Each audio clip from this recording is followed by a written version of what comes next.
Agora já sabemos sobre ácidos fortes. Por exemplo, ácido clorídrico em uma solução aquosa. Ele é forte porque dissocia-se completamente em íons de hidrogênio ou moléculas de hidrônio, dependendo de como quer vê-lo, e ânions de cloreto.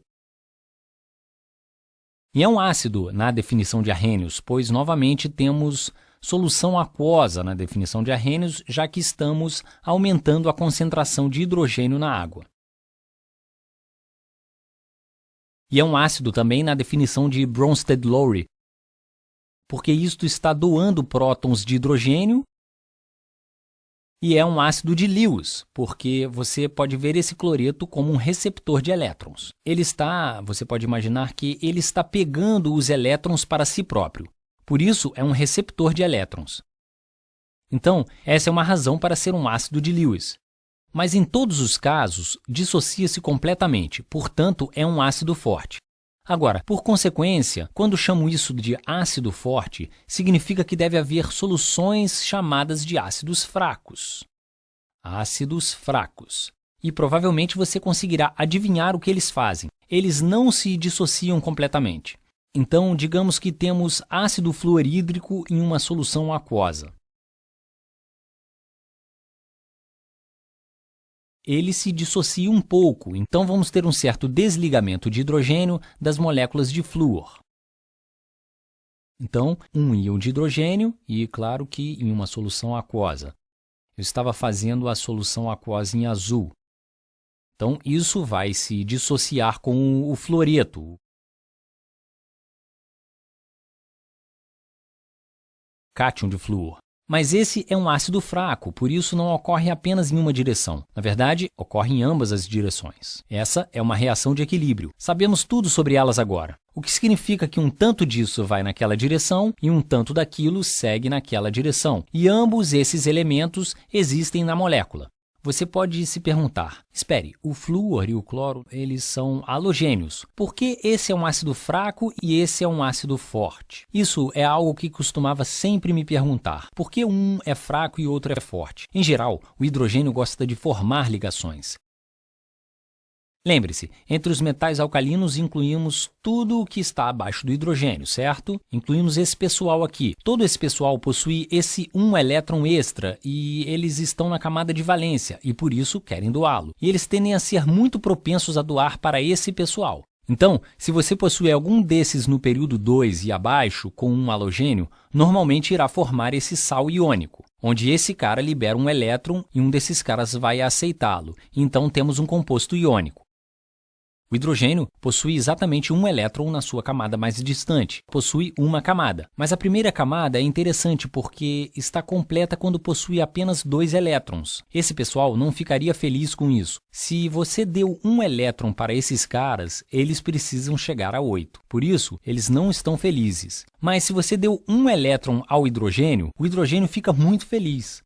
Quando o hidrogênio forma ligações com esses caras aqui, ele não somente doa completamente os elétrons. Quando o hidrogênio forma ligações com os nossos halogênios aqui, ele não doa completamente o elétron. Porque o hidrogênio diz, se você me der um pouquinho de elétrons, chegaria a 2. E se você compartilhar o elétron, você chega a 8. Ele gosta de fazer ligações com esse pessoal, mas não faz doações completas. Agora, ácido clorídrico, ácido bromídrico e iodídrico, e vendo isso direito, todos são ácidos fortes, quando as ligações de hidrogênio são feitas com qualquer um desses caras, o que significa que se dissocia completamente na água.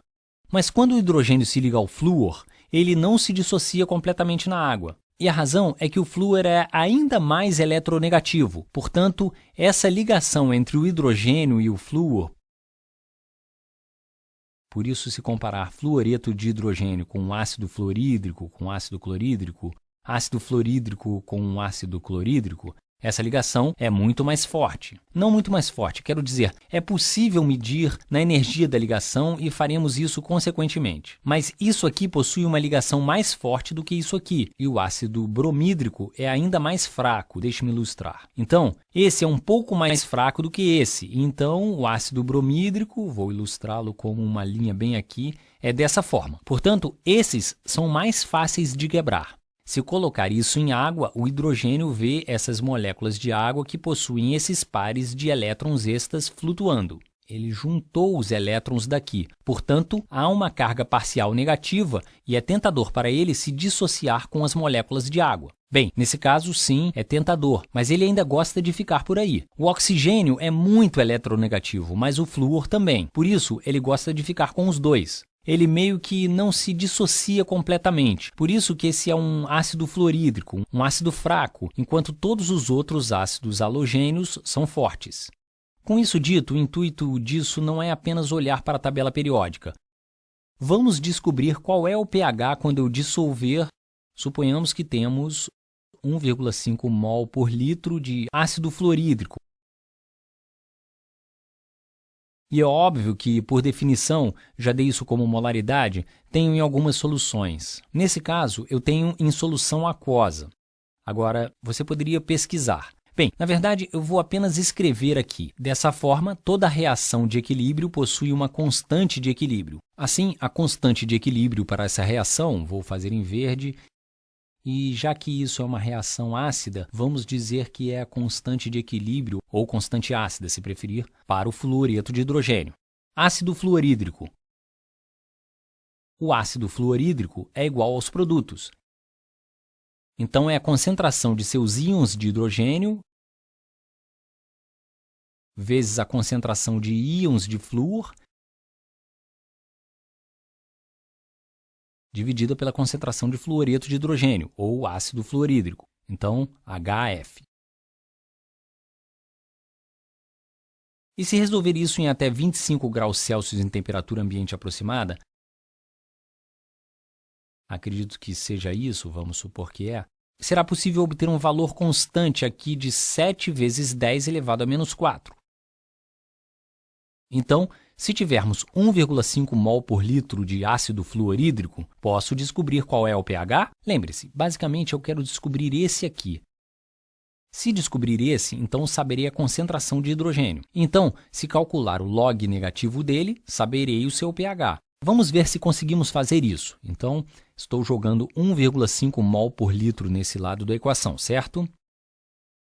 Mais um pouco disso vai para lá para formar aquilo, certo? Então, vamos dizer que X mol por litro se dissocia. Então, desse lado, deixe-me ver se consigo fazer isso, estou jogando 1,5 mol por litro desse lado. Vamos dizer que X mol por litro vai para aquele lado, certo? Então, dizer que tenho 1,5 mol por litro nesse lado. Por estar em equilíbrio, o X vai para aquele lado da equação. Ou o X reage para formar isso aqui, ele se dissocia. Assim, por estar em equilíbrio, terei minha concentração de fluoreto de hidrogênio, que será 1,5 mol por litro menos X. E qual é a minha concentração de hidrogênio?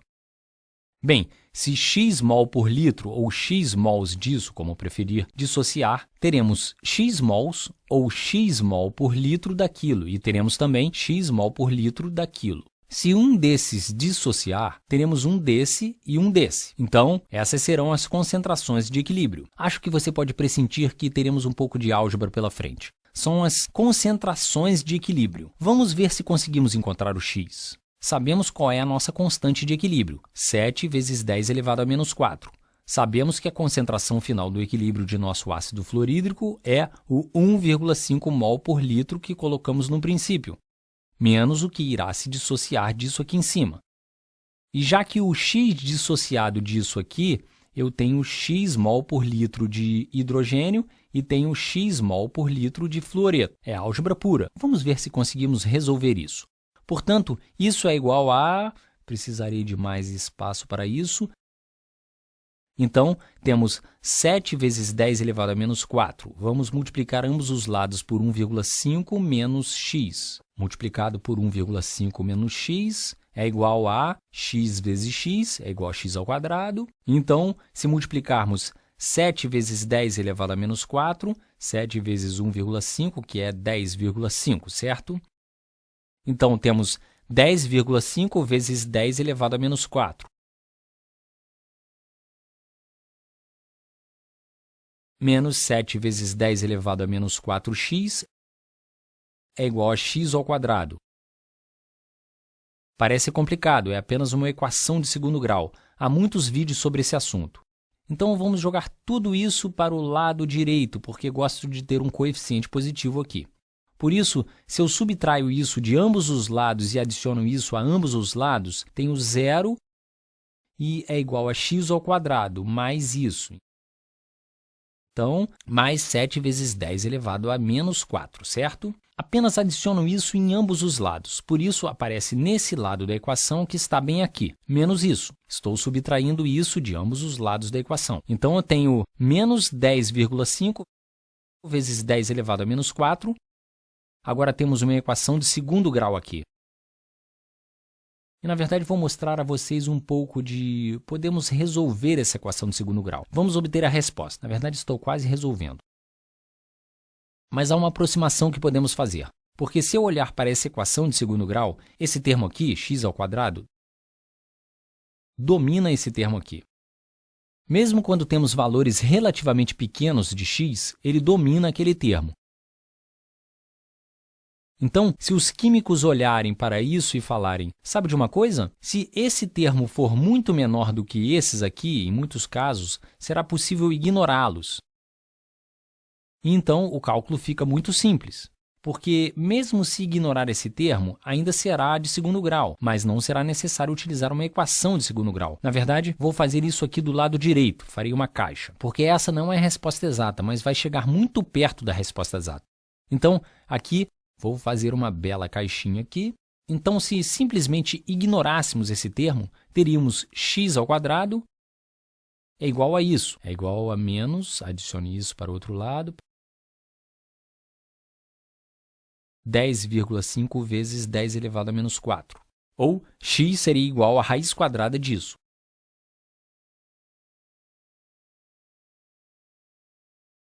X seria igual a, bem, 10,5. Perceba que é necessário colocar o expoente aqui. Então, o expoente, menos 4, certo? Eu quero extrair a raiz quadrada, então, elevado a 0,5 é igual a 0,0324. Então, isso é igual a 0,0324. Por isso, se simplificássemos, basicamente teríamos encontrado a nossa concentração de hidrogênio, certo? Que era o x. Este é o x. Então, isso é 0,0324. E se quisermos descobrir o pH, temos apenas que calcular o log negativo disso. Vamos fazer isso então.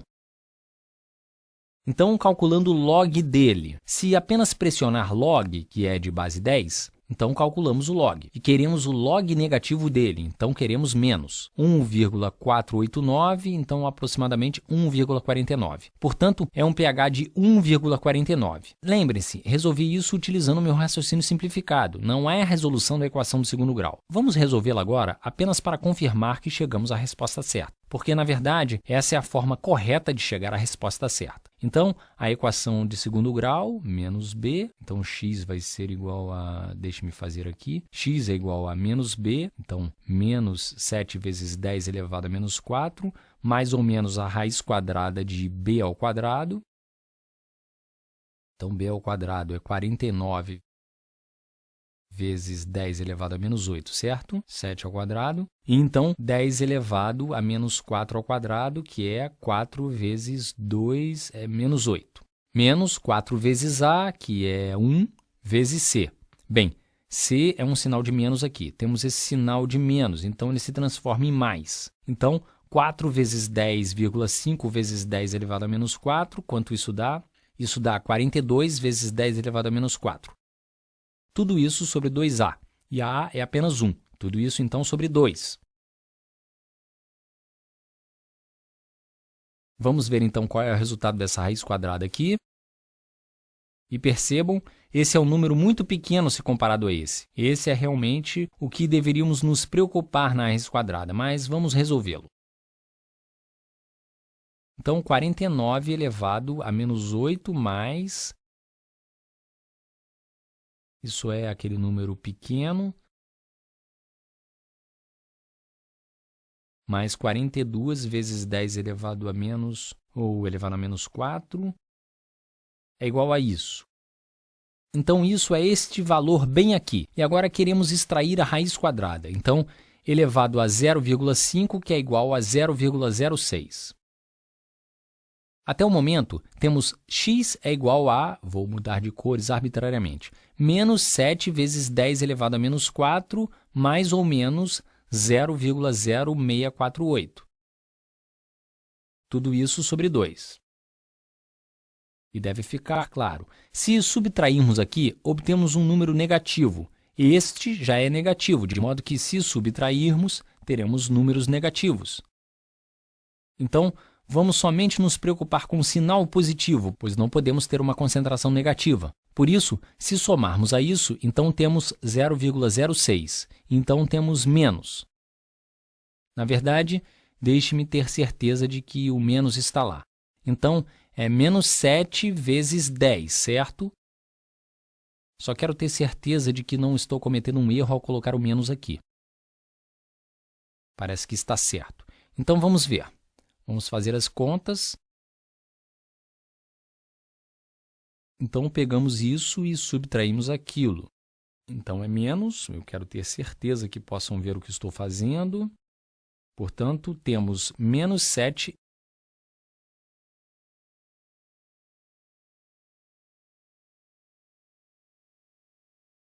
elevado a menos 4, que é igual a isso, e depois temos que dividir por 2. Dividido por 2 é igual a 0,032. Então, é 0,032. E lembrem-se, essa é a nossa concentração de hidrogênio. E também será a nossa concentração de, é claro, de nossos íons de flúor. Isso não nos interessa. Apenas queremos descobrir o pH, que é 0,032, que é muito próxima da nossa aproximação de antes. Mas agora temos um número exato. Então, vamos calcular o log disso e depois calcular o valor negativo dele. Então, o log dele, depois queremos colocar um menos na frente do log. Assim, o pH exato está bem aqui. Portanto, o pH de nosso ácido fluorídrico é igual a 1,49. Então, novamente, um pH muito baixo. Mas percebam, esse pH, isso é 1,5 mol por litro de ácido fluorídrico, enquanto 1 mol por litro de ácido clorídrico era bem mais ácido. Tinha um pH de 0. Mesmo se colocássemos mais ácido aqui, não conseguiríamos um pH tão baixo quanto quando utilizamos apenas 1 mol por litro de ácido clorídrico. Vejo vocês no próximo vídeo.